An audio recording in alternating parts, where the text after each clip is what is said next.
Hello everybody, my name's Lynette Kay. I'm a 4-H educator in Oneida County, New York. Welcome to my backyard. Today we're going to learn about the 2 top animals that modify, and by modify I mean change, the environment to suit their survival needs. And believe it or not, both of them can be found right here on my property in upstate New York. But before I introduce the 2, let's refresh our knowledge on what are the basic needs that all animals need to survive. They are air, food, water, shelter, and space. In this video, we aren't going to talk much about air, even though we all need it. So let's take a deep breath, let it out, and let's get started. Let's start with space. This is probably the one element that is most often forgotten when discussing survival requirements, even though it goes hand in hand with food, water, and shelter. You need enough space to provide you enough food to eat, fresh water to drink, and provide shelter or the supplies to build a shelter to protect you from the weather, predators, and raise a family. Where does your food come from? I'm sure your first thought was you find food at the grocery store, and that's correct, but I want you to think a little bit deeper. Where does the grocery store get the food? That's right, from a farm. Now, how does the food get from the farm to the table? In the case of milk, it is transported to a processing plant where it is packaged before it is sent to the store. Now, how does space fit in with food? How much space does a grocery store take up? What about the parking lot?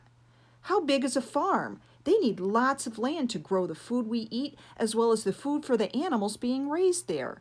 Even the processing plant takes up space.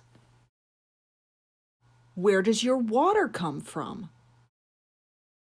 We are lucky. Most of us can turn on a faucet to get fresh, clean water to drink, bathe in, swim in, even wash our clothes. But where does that water come from?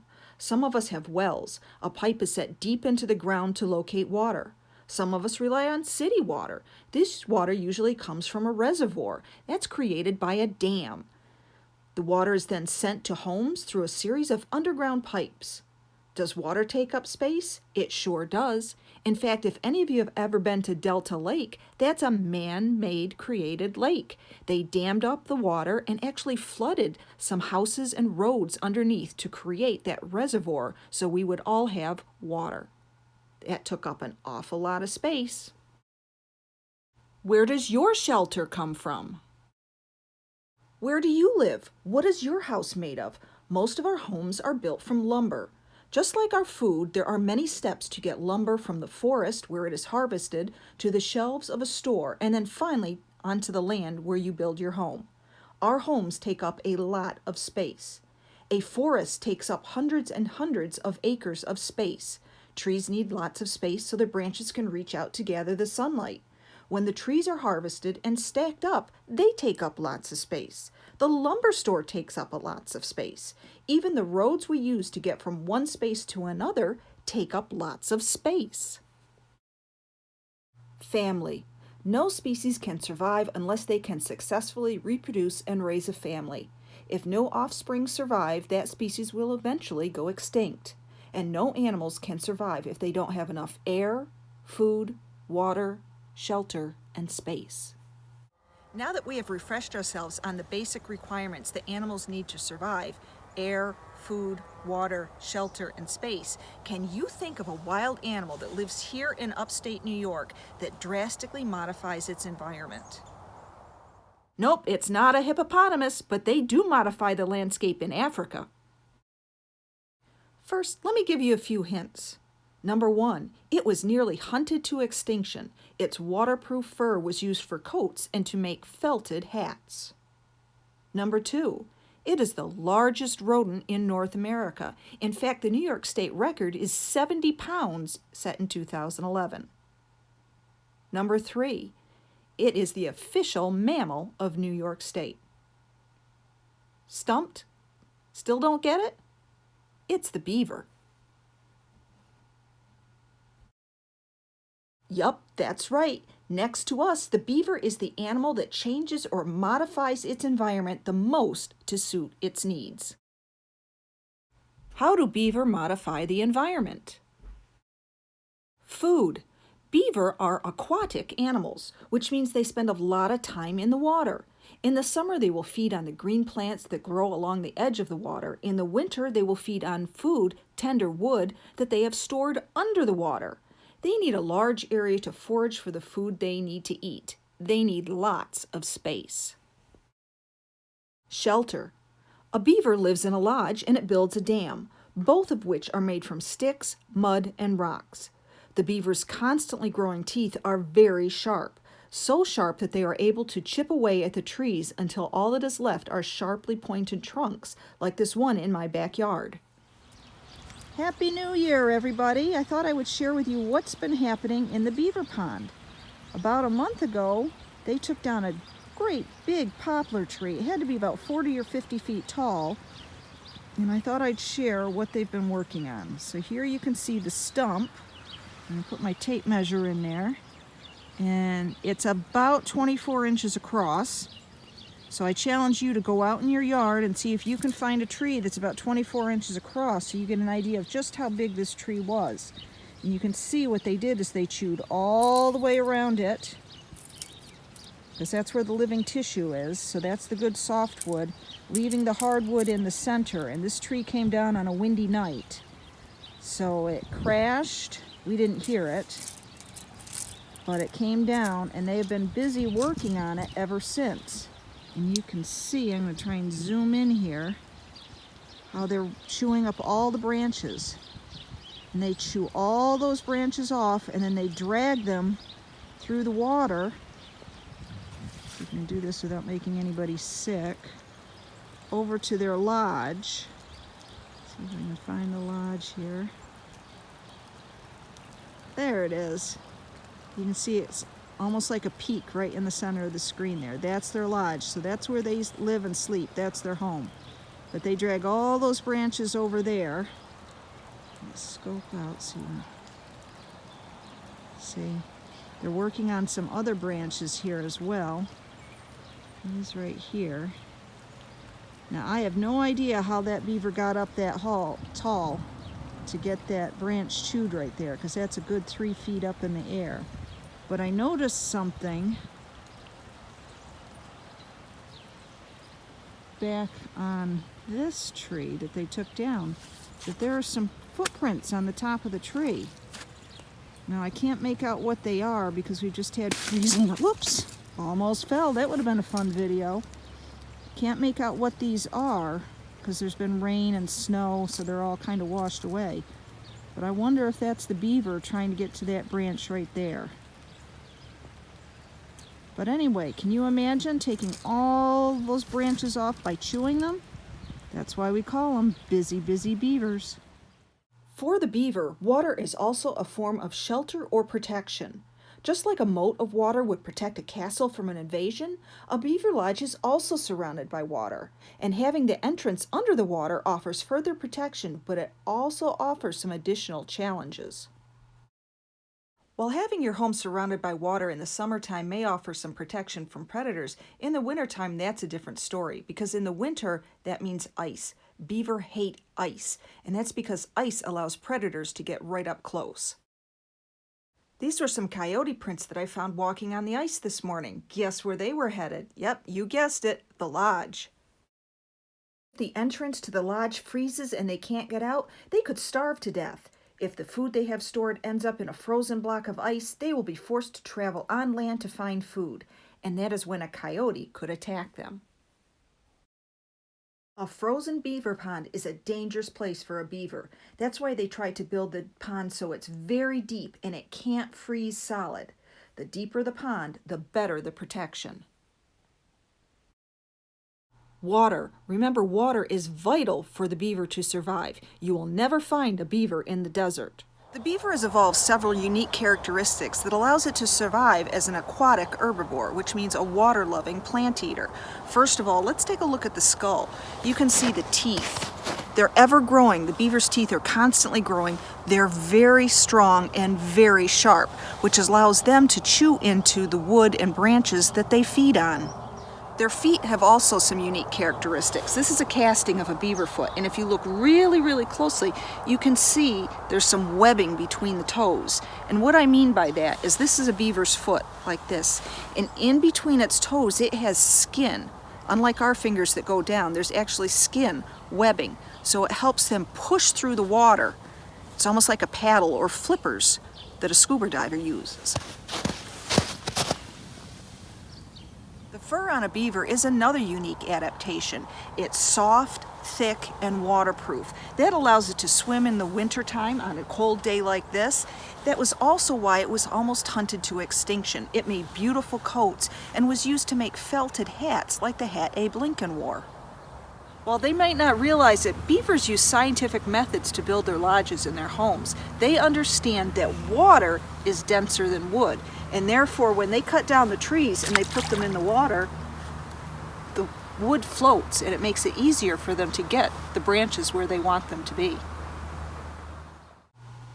Here you can see the swim paths that help the beaver get from one part of the pond to the other. These are just like our roads. They use these to transport the logs to their lodge or their dam, and also as pathways to get to their food sources. Just like us, if beaver have enough space to forage for food, build a big deep pond with lots of trees to provide shelter, they will be able to reproduce and raise a family, ensuring the survival of the species. Both humans and beaver modify the current landscape to suit their needs. These changes help ensure the survival of their species over the survival of others. While the beaver may flood landscape, forcing other animals to relocate, it is also providing a new place for ducks and geese, as well as more reptile and amphibians like salamanders, turtles, and frogs.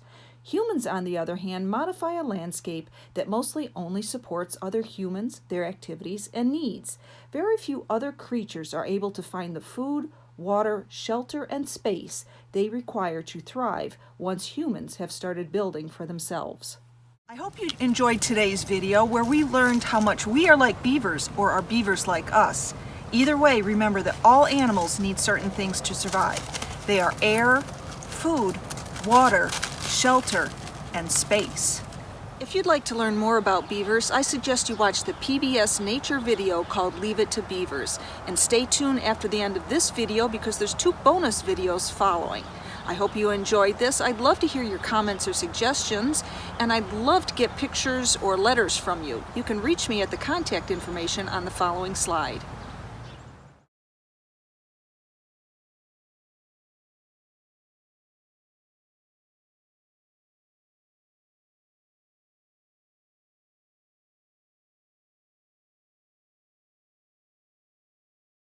"13 years ago, when my husband and I bought this 14 acres of old farmland, we were thrilled because it had a section that was already cleared, we could build our house on it, had a section of wood, and it had some wetlands with a small stream running through it. All of that offered us a unique ecosystem where we could enjoy wildlife, because as property owners, we don't just take care of our dogs, our cats, and ourselves, we also consider the animals that live on our property part of our family, and our responsibility is to take care of them as well. Now, does that mean we don't allow hunting or fishing on our property? Absolutely not. As long as you're harvesting for food or because an animal's causing a dangerous situation, we totally allow it. This is a picture of a grate that covers a drainage tube under the road near our house. Several times a year, the road crew needs to come through and clean out the grate because the beaver try to build their dams up against it. This could cause a very dangerous and expensive situation if the roads were to wash out. We were rather excited when the beaver started building a dam on our side of the road in an area where it didn't really matter if it flooded. Now, I know beaver cause damage and there can be all kinds of issues, but this time they had chosen a good space, one where they could build what they needed and we could enjoy and study and learn about them.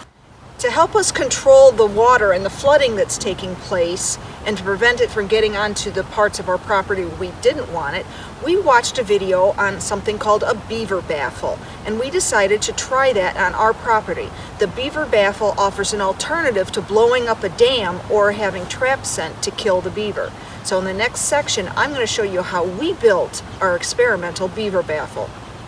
So what is a beaver baffle? Let me try and explain. I want you to think of this big green area as a big, beautiful field. And running down the center of the field is a nice little stream.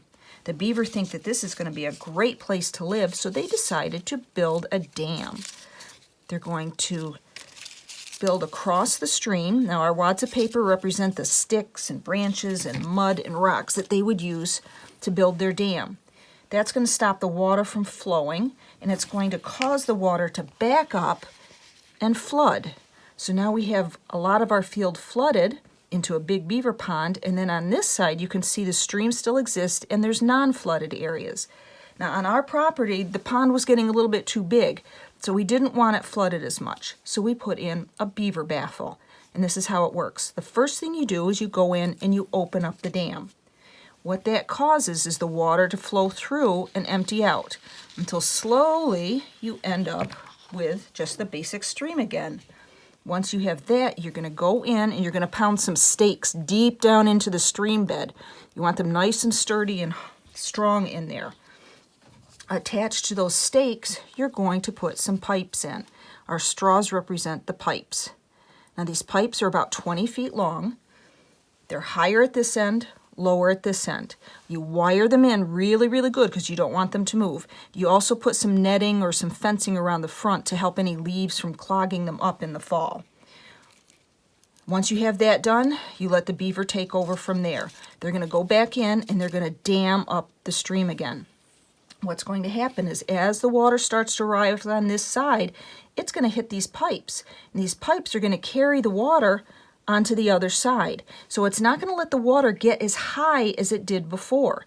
So what you hope will happen is you'll end up with just part of the field flooded instead of all of it. So you can see we have a beaver pond here, we have non-flooded area here, and non-flooded area here and here.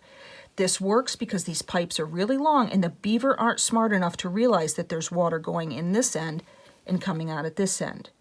So we did try this. I'm going to show you pictures of it in the next couple of slides.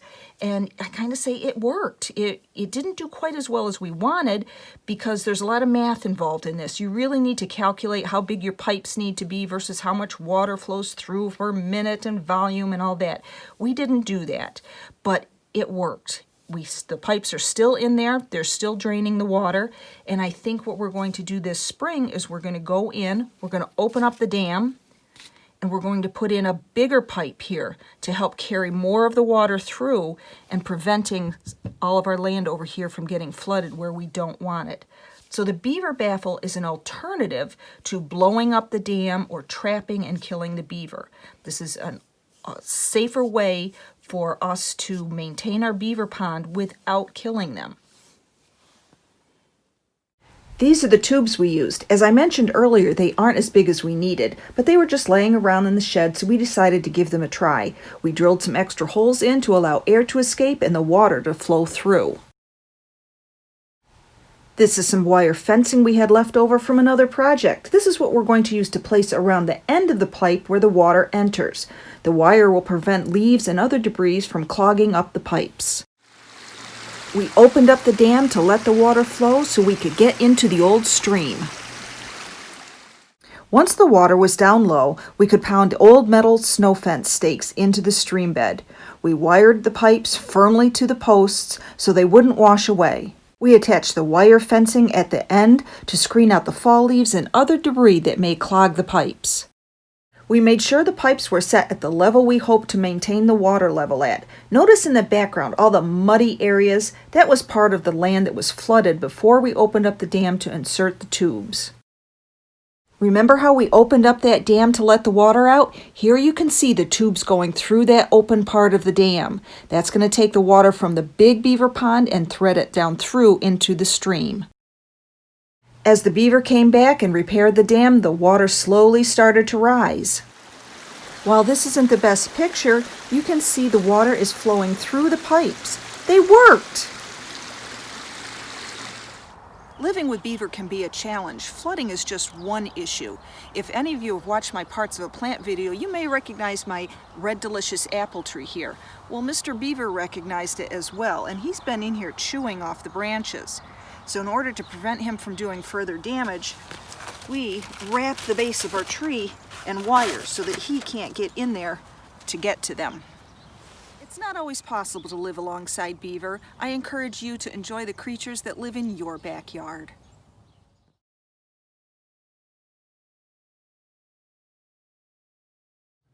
This morning as I was walking along the stream bed, I noticed some beautiful footprints in the mud, so I decided I would do a casting. Let me show you how it's done. First of all, this is what you need. You need some cardboard, measuring cup, tape, water, and you need plaster of Paris. Now I'm going to mix up the plaster of Paris. You have to follow the directions on the plaster of Paris container, and that tells you how much to add, but I have about 4 cups of plaster, and I'm going to add 2 cups of water.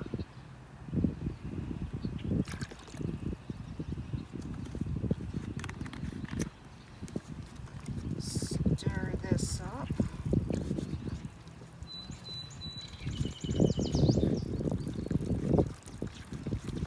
I want to get the lumps out.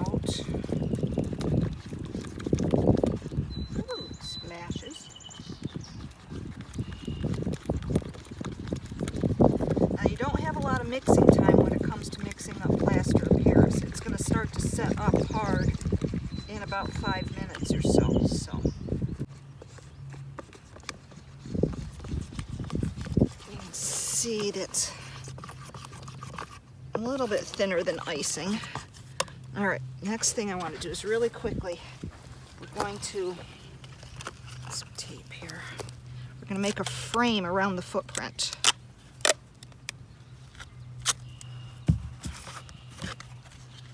So I kind of pre-measured this so I know what it's going to fit. And that's the footprint that I want to cast. I don't necessarily want to get that weed in there. So you should be able to see that footprint right in there. And what we're going to do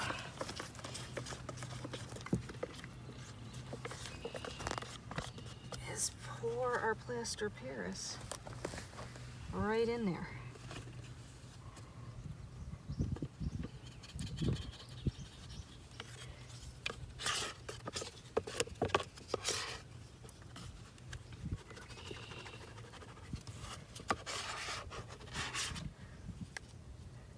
Spread it out a little bit, almost like putting batter in a cake pan.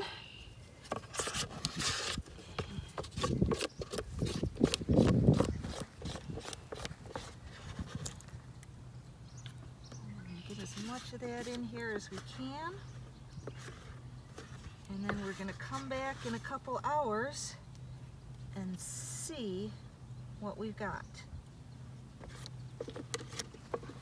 Okay, it's been about 3 hours since we poured this, and I'm going to take it up now. It's awful wet. This is a very damp spot, so my plaster isn't as dry as I would normally like it. So I'm going to pull it up and I'm going to take it in and put it on the counter, and we're going to let it dry there for a little bit, and then we'll look at it again. So let's pull it up. You have to be very careful. It's like a big suction cup in there. Ooh, I think it's going to turn out pretty nice. You can see a little bit of it right now. But we're going to let this mud dry off. We can't wash it with water because remember, plaster is mixed with water, so if we do it, it'll dissolve it. So we're going to let this dry and then we'll scrape it off with a brush. But I think we've got a pretty awesome footprint there.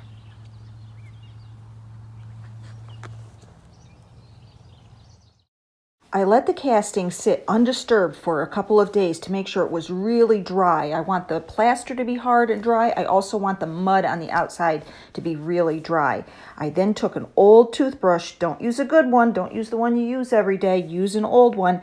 And I rubbed off all the dirt. Now make sure you don't use water because remember, if you use water on plaster, it will start to dissolve it. So just use a dry toothbrush and scrub off all the dirt, and then you'll be left with a big, beautiful footprint. If you enjoyed the casting video, I encourage you to look around your backyard to see what kind of prints you can find. Remember, look for them in the mud. You want something nice and deep and soft that shows all the toes. Or go out in the wintertime and snap some pictures of the footprints in the snow. Any guesses who made this footprint?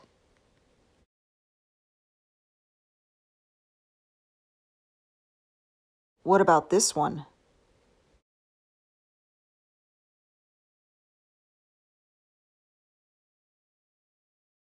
You might be surprised by the wildlife in your backyard.